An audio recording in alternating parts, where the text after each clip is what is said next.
Well, good morning. It's Tom Padula from TomPadulaTV and Insegna Booksellers. And this morning we're doing world history. It's presentation lesson 27 and it's the 31st of March, of course, 2022.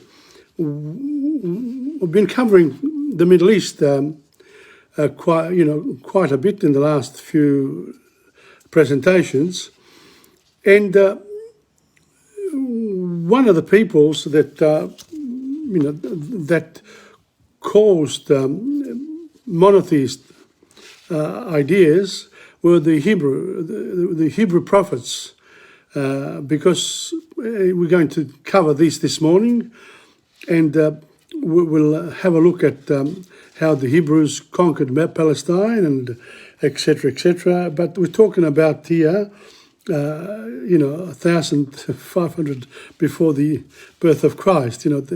From the Egyptian period, basically, when they moved out of there and they went to Palestine.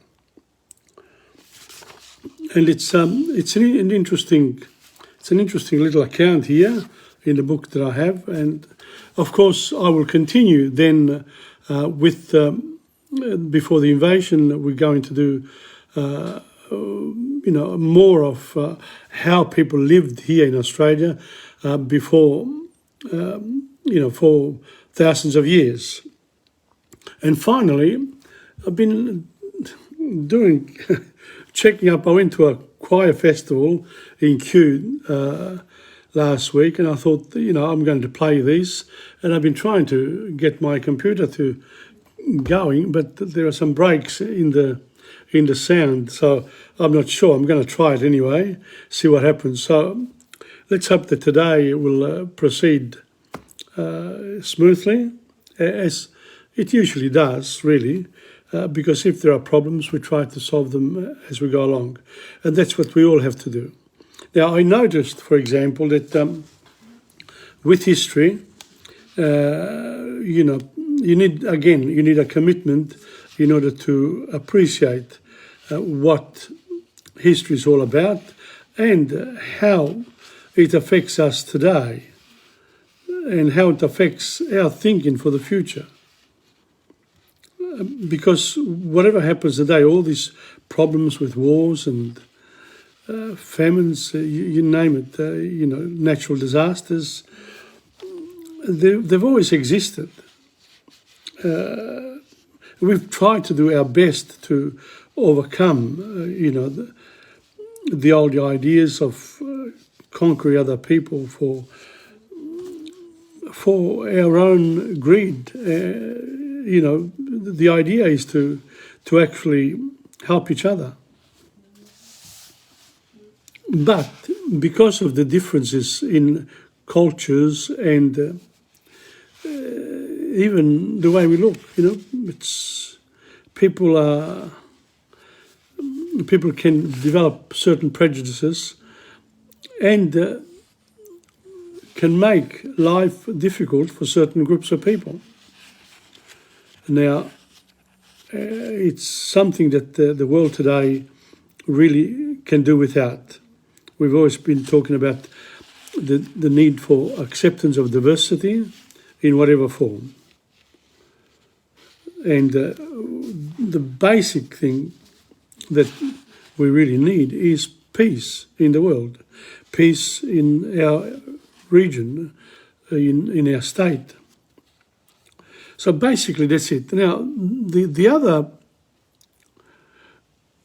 big thing that's happened to me this week is that on Monday I updated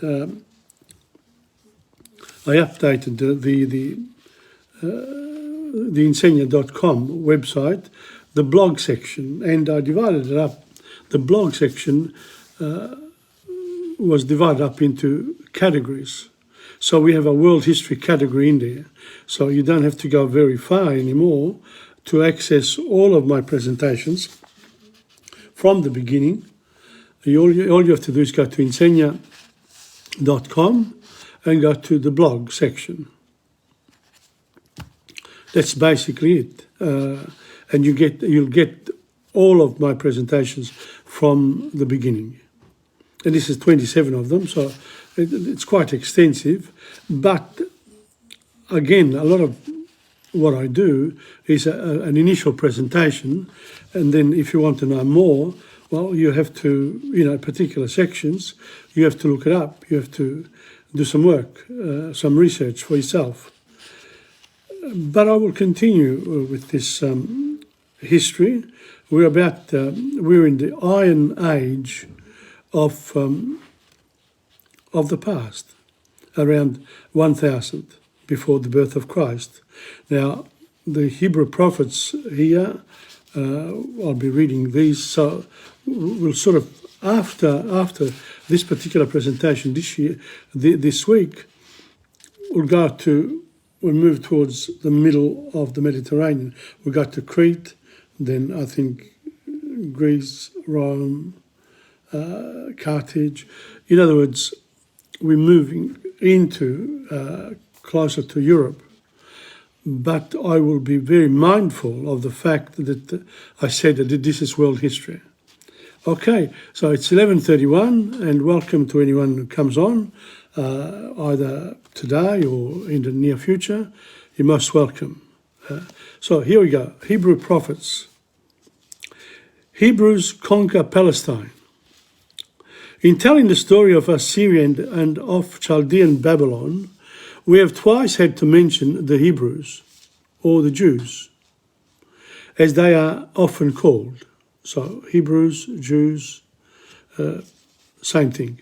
As they are like the men of Akkad, Babylon and Assyria, the Hebrews were a tribe of Semitic nomads. Welcome, Zoraida. The Hebrews were a tribe of Semitic nomads whose first home was the Arabian desert.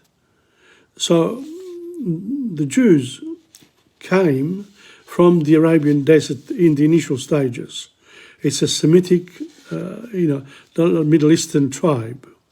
In the second half of the second millennium BC, they conquered and settled in the little country we now call Palestine, in the southern west tip of the Fertile Crescent. So they actually moved into what is Palestine. And, that's almost 2,500, 3,000 years ago that they did that. Now, history moves on. Hebrews learn and suffer from powerful neighbours. Now, they were a small tribe, and there are other people who were more powerful than them, and the Egyptians were the main ones, really, initially, because, hello, Francis Gallo. Hebrews learn and suffer from powerful neighbours. Palestine was neither large nor rich, but it stood on the caravan route between Egypt to the south and Babylon, the country of the Hittites, and Assyria to the north. Welcome to Maria Anna Casino. The country of the Hittites and Assyria to the north, so that the clever Hebrews soon learned civilized ways from their powerful neighbours. So, they settled in Palestine, and they had basically the three empires that affected their livelihood, but also enriched them, because they were trading with them. So they traded with the Egyptians, with the Assyrians, and the Hittites. In another way, their position was not enviable. Whenever these great empires went to war, Palestine was likely to provide the battleground for their armies. And the Hebrews usually suffered more from the fighting than the peoples of the larger countries, whose rulers began the wars. So they begin the war somewhere else, and they suffer because the armies move in, they fight, and they move out. What's happening today in Ukraine? Russia moves in, they're going to move out, and destruction, people move. This is 3,000 years ago here we're talking about.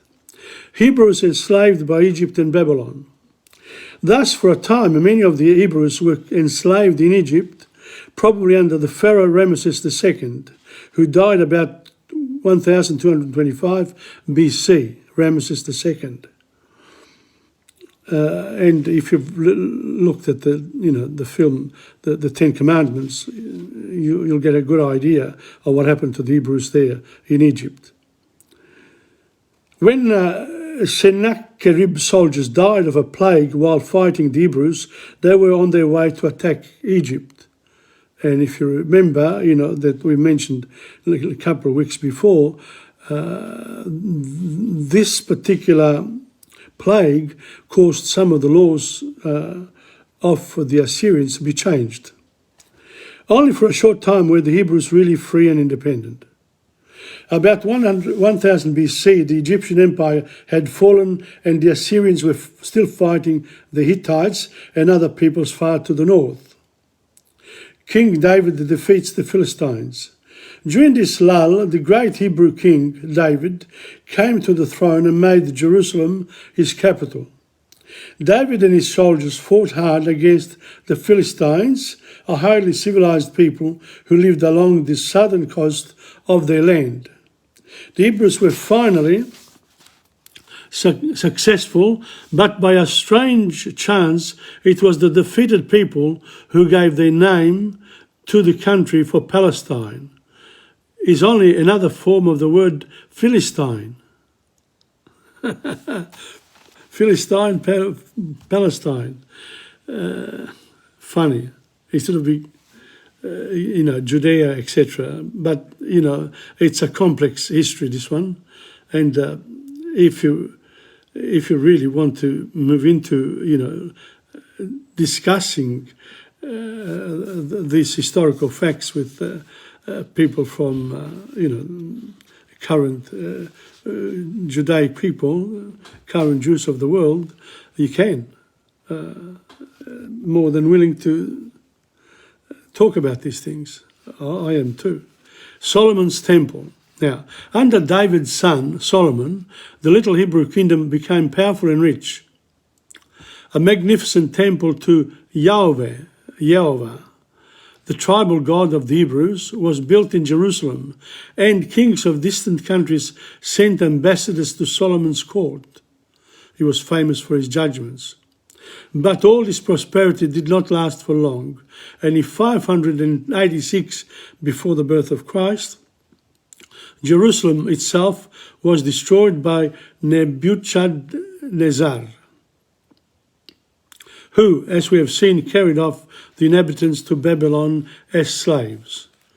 He razed Jerusalem to the ground, and he took all the Jews, to men, women and children, the ones they hadn't killed, to the kingdom as slaves, to be bartered like, animals. Terrible stuff. Hebrews' religious ideas. Now, we remember the Hebrews, however, not for the battles or buildings, but for something more important, their ideas. There was an important difference between Yahweh or Yehovah and the tribal gods of other ancient peoples. Moses, the great Hebrew prophet who led these people in their escape from slavery in Egypt, had taught that Yehovah was not merely one God among many, but the only true God. Yehovah, God the Father of the Christians, that's it. And of course, God of the Muslims, that's it, just the one God. Now, the difference between the Jewish religion and the Christians is that the Christians had Jesus Christ, and of course, he was a Jew himself, but because of his preaching and his disciples, they created a new religion, and the new religion became Christianity, which slowly but surely, because of its philosophy, because of its approach, towards the poor, towards people who needed a hand, they won the people over. But initially, the Romans for 300 years, did something to them in the Colosseum. And then, when the Roman Empire fell to what they called the barbarians, people from the north, because they had such a big, it was an empire, after all, the Roman Empire, with Constantinople, the great general, emperor. He saw the sign of the cross and he turned the state religion from many gods to the God of the Christians, Father, Son, and the Holy Ghost. And then 400 years later, the Muslims arrive. Muhammad arrives. And he says, now, because the Christians had become very powerful and they had literally the run of all the lands up to India. Basically, that's what happened. There was such North Africa, everywhere. Northern Europe, very powerful. Because the religion got mixed up with the state.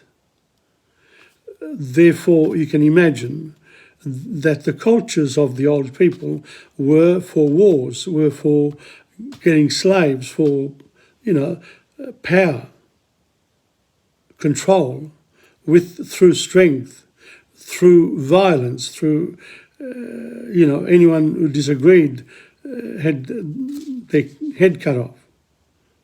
He did not want to play around with these people. So, the same thing then happened to the Christians with Muhammad. And I'm watching at the moment on Netflix the resurrection of Ertugrul Resurrection. It's a series, a television series, which takes the Muslim side and makes the Christians look really quite bad. Because at the time, they probably were bad, in the lands that they conquered. Because they represented the old Roman Empire, basically. You don't just change from one to the other overnight. It takes a long time. So that's where we're at with this history. So the Hebrew religious ideas become very important. Only one true God. That's what they said. You have already read enough about other ancient peoples to know that this was then a very unusual idea. You can't claim one God when everyone has got different gods that they believe in. It caused a lot of problems, this idea here. So, Egyptian, Babylonians, Assyrians and other peoples each had many gods, and they worshipped different gods at different times and in different cities. Ogni santo ai suoi padroni. Like the Italians, the saints, the idea of the Madonna. There are a lot of Madonnas everywhere in Italy. The patron saint here, patron saint there. It's a bit like, the need to have your own religious beliefs, your own patron saint, your own divine protector. What did Moses do? No images. Moses also taught the Hebrews that it was wrong to make any kind of image or picture of Yahweh. You can't have a picture of God. We don't know his face. And he says, no pictures. You can't draw him. If you try to draw God, we'll do something to you. As time went on, the Hebrews reasoned that if Yahweh was the only true God, then he must be the God of the whole world and not merely of the Hebrew people. So it says, our God owns everything. Owns us and owns it. Oh, I've forgotten my water. Now I must go and get it, because if I don't have it, I'll be in trouble. So I'm just going to go and get the water, and I'm going to walk through my place here and talk about the Hebrew, the one God. Now, the problem with this idea here is that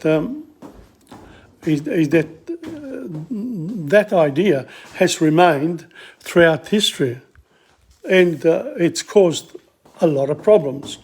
But the problems did not come from God. The problem comes from the people themselves, because on one hand we say we want peace, and on the other, what do? We fight amongst each other. We have wars. We have all sorts of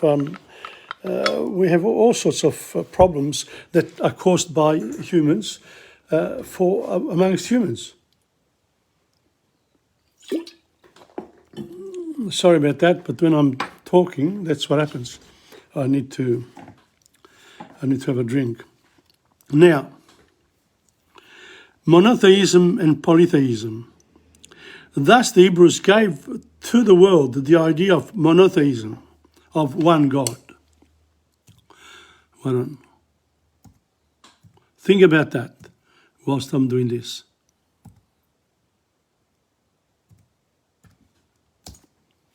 Yes, well, of course, things go wrong whenever I try. I try to do 2 or 3 things at the same time.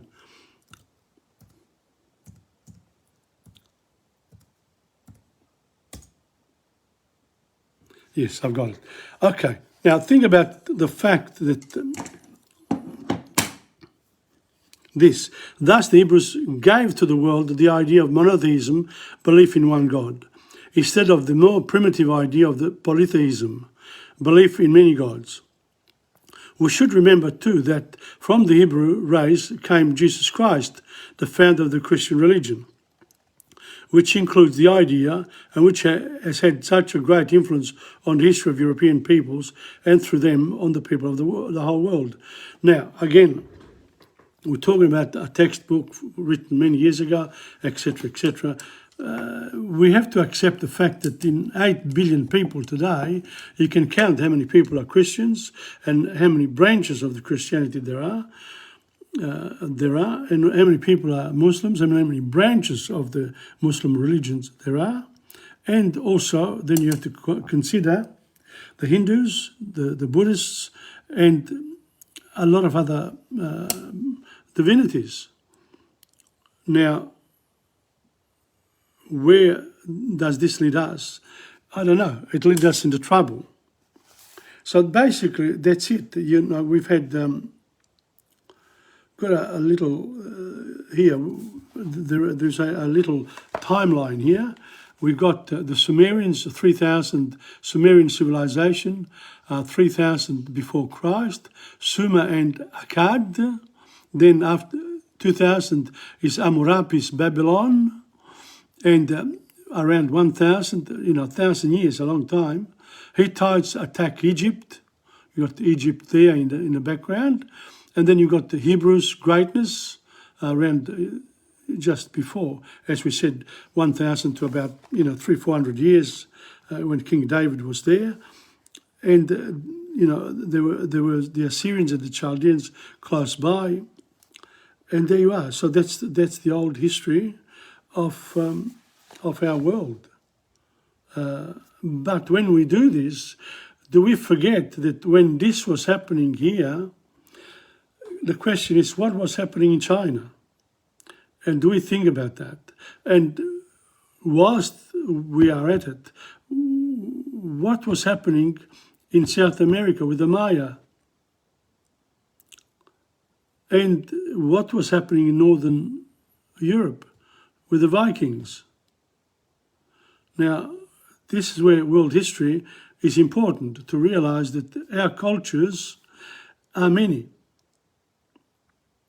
And also the gods that people believe are many. So even a person who says, I don't believe, they believe in I don't believe. So when we talk about politics, we say the biggest political party is the one of people who don't believe in politics or don't subscribe to a party or another. They sort of keep away from that. So that's where we are here with the Hebrew prophets, and basically now after this, there are also we could technically do a course, and history can be taught slowly but surely, but it can be done. But I think the more adults take it on, the better it is. so that, you sort of, watching films, doing a bit of reading. Now with the internet, you can actually access a lot of the details as well. It's important that we do this. And, I'll just tell you that from next week, we'll be going to Crete and Phoenicia, in other words, to where Libya is today. That's the old Phoenicia. So Crete, Phoenicia, they were also became important trading nations, trading people in the past. So that's where we are. So that's it for this week. For men makes history. We make our history. It just doesn't, happen. We make it with the things that we do as a collective. Okay, well, now that we've done that, I want to go to before the invasion. We'll talk about, we'll have a bit of a read of what happened here in Australia, where we are. Last week we did baskets and bags. This week we're looking at rafts and canoes made by the Aborigines, by the Indigenous people here, by the First Nations people, whichever term you want to use. Rafts and canoes. The Aborigines had no wheeled vehicles and no animals to ride. Notice that, no wheel. And the same thing happened in South America. They did not have a wheel. It's such a simple tool, such a simple and helpful instrument, that can carry forward, but they didn't, they used everything on their shoulders. So, if they wanted to go somewhere by land, they walked or ran. If they wanted to take anything with them, they carried it on their backs, heads or shoulders. But groups living along the coasts and rivers did have various kinds of watercraft. They built wood, reed and bark rafts and log canoes. Now, so the canoes came about here wherever there was water. To make a dugout canoe, a suitable tree was chosen and chopped down. Then it was hollowed out, first by burning, then by men using adzes, I suppose like axes. The canoes were about 8 metres long and usually had a mast, woven pandanus sail, shell bailers, stone anchor and wooden seats and paddles. Quite complex, really. Bark canoes were used on rivers and lakes. The simplest type was made from a large sheet of bark. It was pointed at the front with a ridge of clay or mud and grass at the back to keep out the water. It was punted along with a long pole. This kind of canoe was used on the Murray and Darling rivers and in parts of Victoria and South Australia. Now, talking about, different places in Australia, I find even some of the television shows, some people, including me, we don't know our Australian geography very well at all. We don't know how many rivers there are, the main mountains in, the deserts, the various deserts. It's the geography part as well has to be brought into this historical study. And maybe I will do a little bit of it in the future. So that's where we are. Now, just before I go any further, I'll just show you the type of canoe that they used. Here, there's one. And there's this one here. That's a good one. And that's the tree that they used to... That's where the canoe was cut off and they made into a canoe. There you are. Good, isn't it? Now, See, there's a little note here that says, outrigger canoes, North Queensland. The Aborigines of Cape York learned to make outrigger canoes from the Torres Straits Islanders and had learned to make them from the Papua New Guinea people. Well, we don't know at the time, you know, now it sort of gets mixed up with the current, with the last few hundred years. On the rivers and creeks of coastal New South Wales and in southeast Victoria, a canoe was made from large sheets of bark, welcome Assunta Lombardi, which were turned inside and out and bound at the end with fibre rope. The outer bark shell was strengthened by sticks fitted across the canoe. So the different types of canoes are made by the Aborigines depending on where they are and what, you know, the wood that the way they could do it. And they did. Any longer voyages were made in dugout canoes.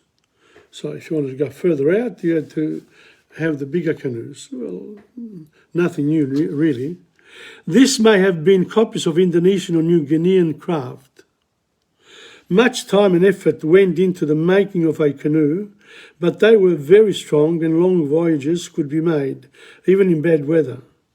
That's good. The sewn canoe was made from broad strips of bark, sewn together and sealed with gum or clay. It was strengthened by poles along the sides and across the width to keep the shape. So in other words, the raft that I showed you just before. Sewn canoes were used in calm weather along the Queensland and northern coast. And of course, you can't use a raft in bad weather because then you fall. The Tasmanians made rafts by fastening logs together with rushes or strips of animal skin. They made bigger rafts out of 2 tree trunks up to 10 metres long. That's not bad. These trunks were fixed about 1.5 metres apart with pieces of wood woven with a sort of wicker work. Each of these rafts could carry as many as 10 people and was moved along with pedals. But early white settlers reported that Aborigines often drowned when they visited the offshore islands on rafts in sudden storms. So a raft is always good in calm weather, but the minute the waters turn against you, you're gone. Whereas the dugout canoe has more life. So that's what we've done in this chapter is the rafts, and baskets and bags, canoes and containers. Food and water containers we covered. We covered the basket and the bags, and rafts and canoes. And that's the end of this chapter. It's a good one, really, because it gives us an idea that people are resilient regardless of the level of civilization as we know it, we call. As long as people have got food and shelter, they survive the elements, it's all good.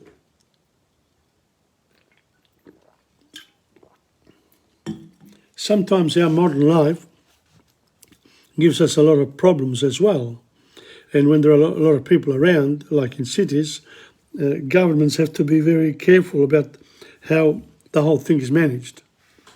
Okay, so far we've done from Man Makes History, etc. We looked at the Hebrew prophets and the Hebrew people and the fact that they settled in Palestine in the old days, and King David, Solomon, they made the place pretty wealthy, but peace in that part of the world did not last long, because when the big boys, Egypt, Assyria, the Hittites, were fighting wars, they ended up around there. They didn't want the wars in their own lands necessarily, so they went into neutral lands. But it wasn't neutral because it was ruled by the Hebrews.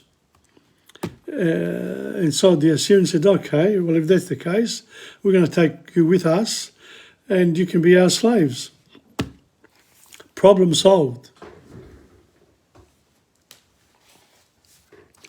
Do you remember Benja? Benja Patterson. Do you remember we did Conroy's Gap? Now, I'm not going to, we did 9 of the stanzas here. 2, 3, 4, 5, 6, 7, 8, and 9. Okay, if you want to look at the first 9 stanzas of this poem, Conroy's Gap, go to lesson 26. Simple. And how do you do that? Easy. You can go on my Facebook page, or better still, since Monday, I was able to upgrade the lessons presentations in Insegna.com. You got to the blog section, and now the blog section has 4 categories: Dante Alighieri, world history, Italian lessons, and languages and cultures in this, for half an hour.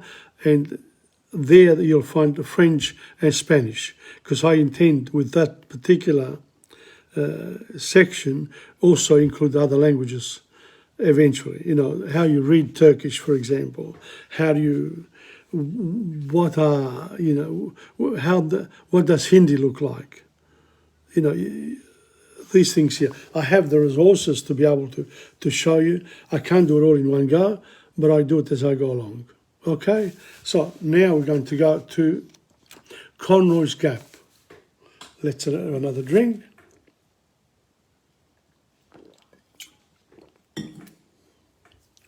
Okay. He left the camp by the sundown light, and the settlers out on the Mathtagai awoke and heard, in the dead of night, a single horseman hurrying by.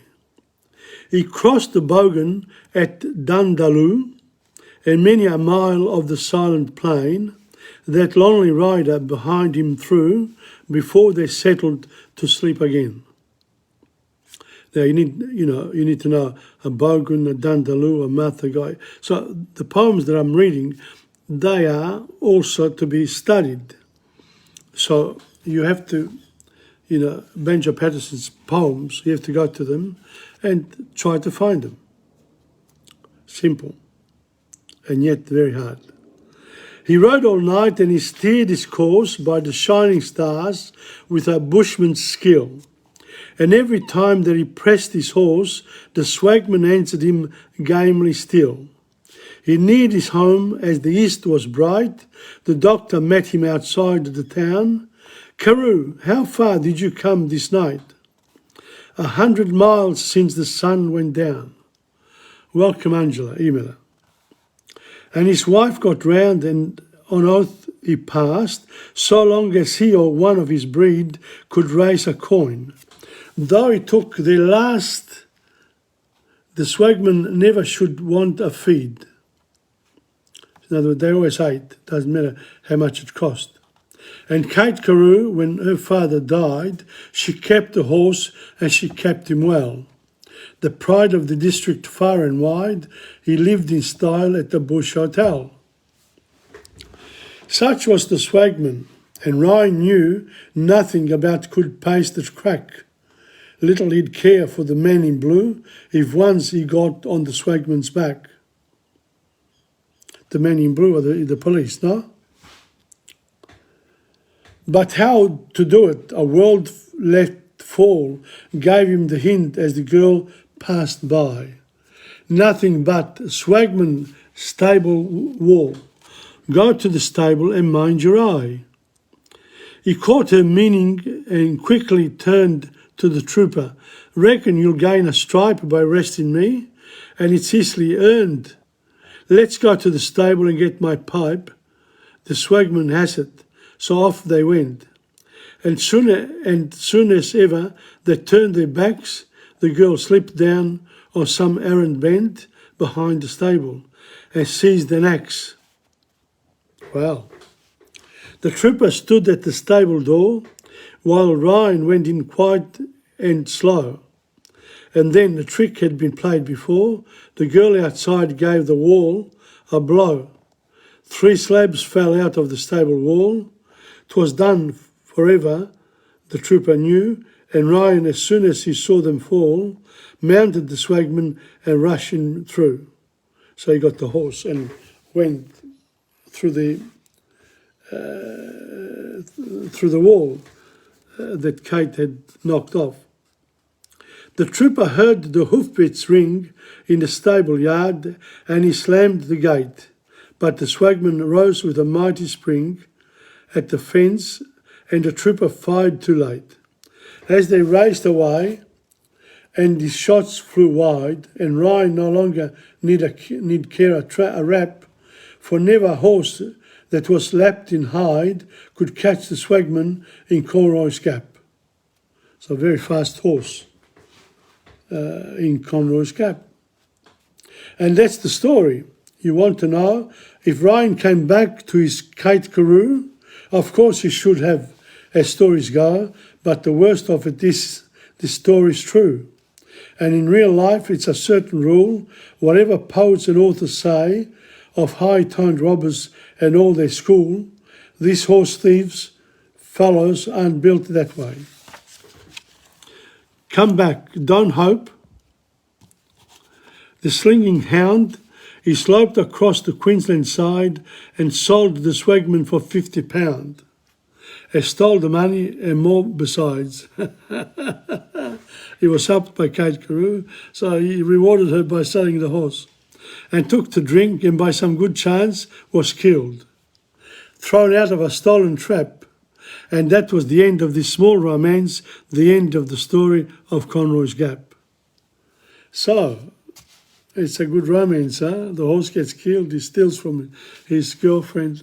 Terrible, terrible. So that's Conroy's Gap. It's a good story, but it needs a bit of more than a little explanation, really. More than that.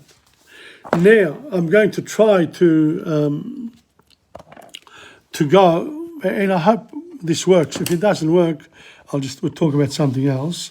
We'll talk about a bit about history, a bit more, and what we did, etc.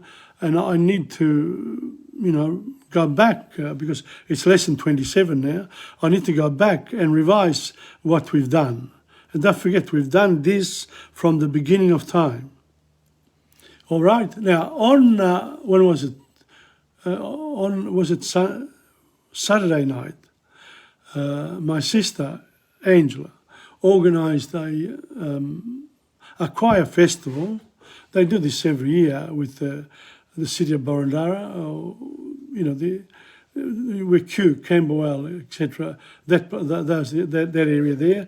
There's a church called Sacred Heart, and that was the church. Well, the school is next door, and that's where I went to when I came from Italy. A bit of personal history here, because Dad was working as a gardener in the convent close by, where there were 120 children, orphaned. They were children of single mothers. They were a bit more history here, and they were looked after by the nuns. And the Mother Superior was Mother Teresa, and as soon as we arrived, I was able to go to.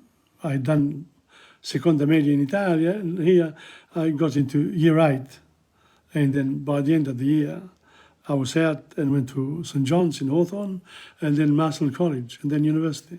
So it's nice and quick. But, that's the history. We're making history now. In 50 years' time, what did Angela do? Well, let's have a look. Here, I accompanied her. Here we are. That's the front of the church. Ready to roll. Yeah? Here we go. There. A couple of photos. And then we go in there and the band is practicing. Beautiful church. And look what they've done there. They've brought the choir down, and they're using the church for choirs, whereas in the past you weren't allowed. But now the church is opening up. Antonio Carlos Zaccaria, welcome. This is Angela here, Antonio. Here, I'm going to show you to her. There she is. Okay, that's for you, Antonio. Okay, so that's that. They were preparing. they were preparing, and I took a few pics. Okay, and I thought, turn around, blah, blah, blah, etc. That's nice. And of course, a selfie was absolutely necessary. And that's a cousin of mine, or the daughter of a cousin of mine, Rosa. But let me have a look. I didn't want to show you the people. I wanted to show you the music. And then the people would come later. But I'll bring her later. Let's have a look. The first choir was a Chinese choir. Here we go. But I didn't take the whole lot. Unfortunately, that night I did not have the battery. My battery was 35%, so I had to be very careful how much I used in order for me to take, but I did quite a lot with that. So here we go. Here we go. Yes. Here we go. That's the Chinese choir. Nice guy. I interviewed him at the end.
Now, as I said, they went on for a lot longer, of course, but I could not, I could not, let me have a look here. There's a bit more of the choir. Let's hope that the sound comes through, and here we go.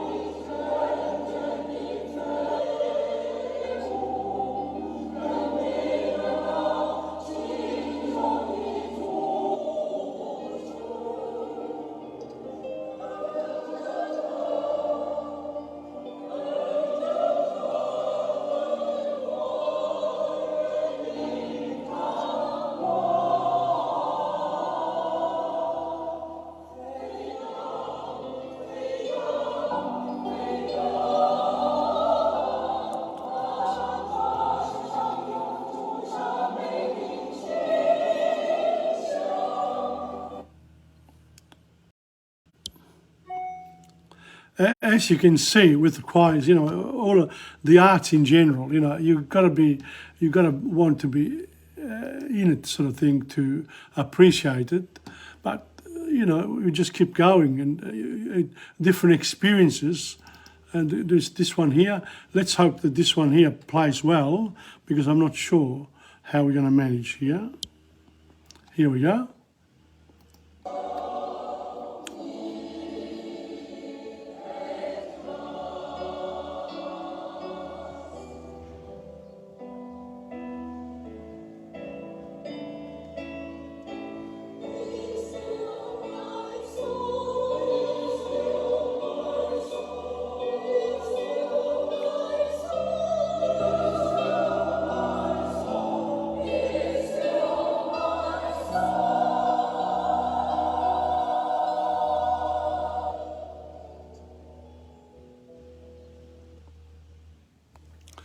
Beautiful. as I said, they are short clips, but that gives you an idea. There are a couple more of this one here. One is shorter, one is much longer. One is Nabucco from in Italian. It was fantastic to hear them. Here we are, this one here, and then we go to Nabucco.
Well, that was that. Now this one here, I made a special effort because it's in Italian.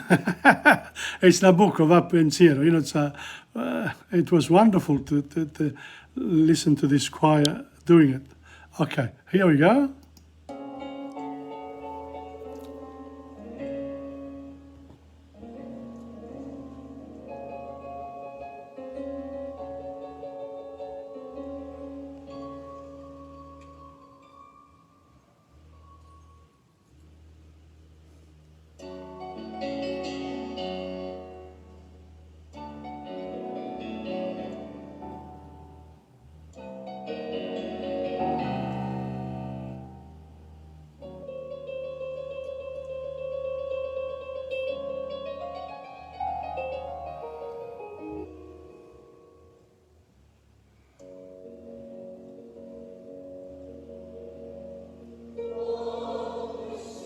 Ero sulla ali dorate.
Va pensiero,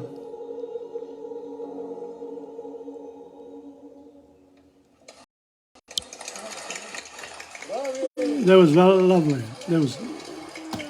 You can see that people appreciated it, and so did we. Really, it was good. And so this was this. I'm going to show you this. Just a few. It's not the singing. This is the thank you. Some of the pictures here. Okay, that one there was this one. That's there. And yes, now we got to this one here. A beautiful church, look at that. Churches are good for choirs. Angela is presenting the next lot of people. It's a quartet. The singers that we saw preparing before. Okay, so we'll go to them. Let's have a look. There they are. All right, so here we go. Let's have a look at what happens there. Yes, the first song. Oh, here, yeah. I hope it plays.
This group here was. This group here also writes. They compose their own songs, which is great to see. And places like this give them the opportunity to, to present themselves to the public. So this is another one here that we've got from them.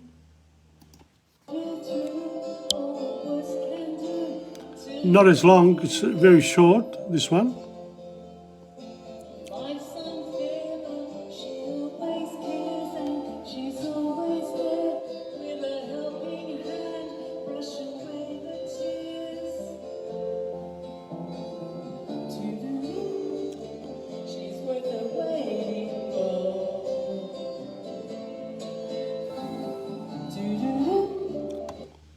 And the last one. In my arms when I want you, and all your charms whenever I want you. All I have to do is dream, dream, dream, dream when I feel blue in the night and I need you to hold me tight whenever I want you. All I have to do is dream. I can make you mine, taste your lips of wine, anytime, night or day. Only trouble is, gee whiz, I'm dreaming my life away. I need you so that I could die. I love you so, and that is why whenever I want you, all I have to do is dream. I can make you mine, taste your lips of wine, anytime, night or day. Only trouble is, gee whiz, I'm dreaming my life away. I need you so that I could die. I love you so, and that is why whenever I want you, all I have to do is dream, dream, dream, dream, dream, dream, dream, dream, dream.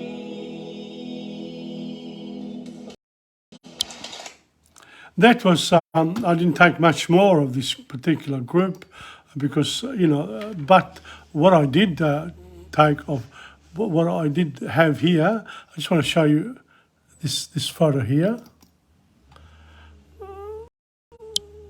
There you are, a rose, there you are, see? You have to put somebody else in as well. Okay. And now we go to another lot. Well, this lot here, where are we? Sorry. Gosh, unbelievable. There is here where are we here? There's that particular group that sang. Yeah, I've lost track of it. I've lost track. I might as well do this. This is a little conversation that I had with the person who ran the Chinese groups. Okay. Well, I enjoyed your choir very much. Thank you so and much. your direction so much. Thank you. And I love the fact that, I've had Chinese and English together. And Italian. No, look, it was wonderful. Thank you. And congratulations. Thank you. And, Yes. well, that's it. This is TomPadulaTV Yes. on YouTube. And, you Yes. can look it up. That's awesome. Thank you so much for coming. Thank you very much. Well, I'm Angel's brother. All right. Okay. That's why I'm here. Good to know you. Okay. Okay, bye. Thank you. Bye-bye. Well, this the connection, the networking, never stops. It never stops. Look, I as I said, you sort of